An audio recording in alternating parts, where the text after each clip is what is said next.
Hey there and welcome to this demo video. I'm going to show you how FlickGraph works and how easy it is to use. So I have the software open right now, and to get started, I'm just going to open up a nice little sample video that I have here of a waterfall. And the entire video, as you can see, we have the waterfall going down, we have the rain, we have the water moving. The entire video, there's something happening, okay? What we can do here on this first bar is we can choose the video duration by adjusting these sliders. Now, in my case, the entire video is the same thing. It's the waterfall going down. But in your case, you might be using a video where someone is walking or the entire video contains different scenes, and you will need to use this slider to go to the scene that you want to use, okay? So in my case, it's all the same. So once I have it selected, I'm going to click on this little lock here. Now, once I click on this lock, the next thing that I need to do is choose a still frame that I want to work with.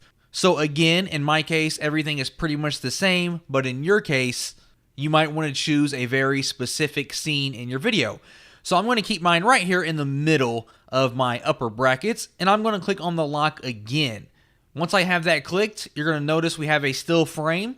I'm going to click on my camera, and that's going to take a screenshot of my video. Now here's where the magic happens, and here's where we can go ahead and create our cinemagraph. When I mouse over my video, you can see I have this big old circle. It's kind of like Photoshop if you're going to erase something or use a brush. I'm going to come to the left, and I'm going to shrink my circle a little bit, adjust my size there, make my circle a little bit smaller. And all I have to do is kind of erase where I want my live video to be. So let's say, for example, I wanted my water down here moving and nothing else. So I'm going to click and then just kind of go back and forth, almost like I'm erasing my screenshot. And as I'm erasing my screenshot, it's showing the actual video underneath it. So I can come all the way through here, erase all of this screenshot that we have. And what's happening in the background here is the video that's playing right here is going to be playing the video from this upper bracket. So we can see here the timeline, it goes to the end and then it restarts and it starts playing it again. And it's going to do that over and over for whatever section that you choose in this first part. So we can see everything is frozen and my water is continually to move. If I mess up, I can come over here and instead of erase, I can check mark this little box here and switch it over to unerase. Now I can do the same thing, but instead of making it a video, I'm now freezing it back in place to how it was. We do have some other options to adjust the opacity, the smoothness.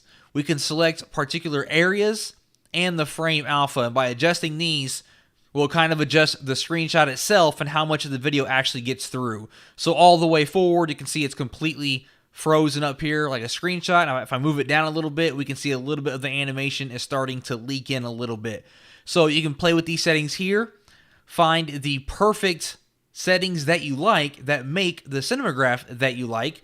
So let's go ahead and do this again here. Make just my water here moving, and when I'm completely done with this, I can click on export video at the top.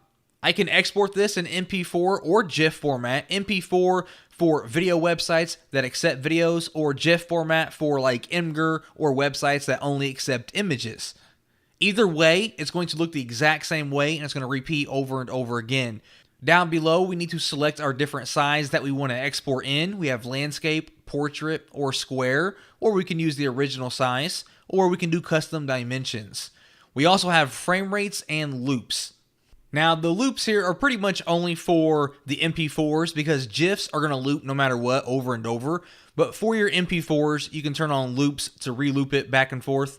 Now, if you plan on using this on Facebook, you can only loop a video up to 30 seconds on Facebook. So the length of your video plus how many times you're going to loop it, that can only be 30 seconds long if you want it to work on Facebook.